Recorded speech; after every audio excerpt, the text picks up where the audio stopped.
What is up, YouTube? Back for another quick video on the 24 Raptor Daddy. Today we're going to be installing a new blow-off valve spacer.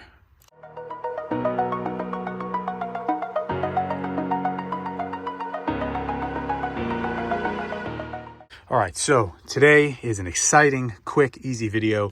It is the first quote-unquote performance modification we're doing, which isn't really a performance mod. It's just for sound, but hey, that is the point of these turbos, is it not?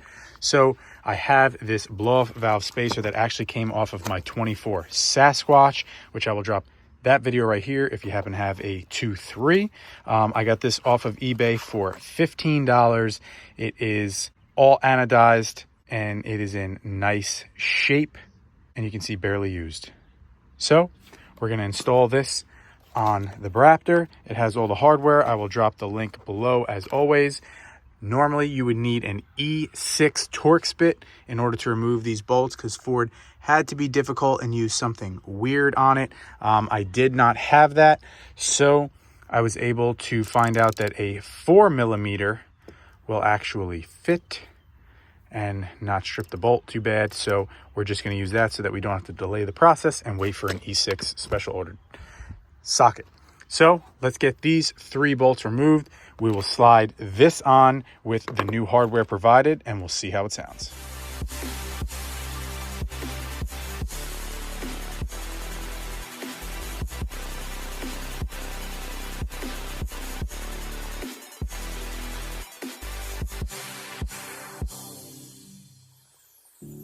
Don't let me drown.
I can't regret leaving you alone until you find your way back home.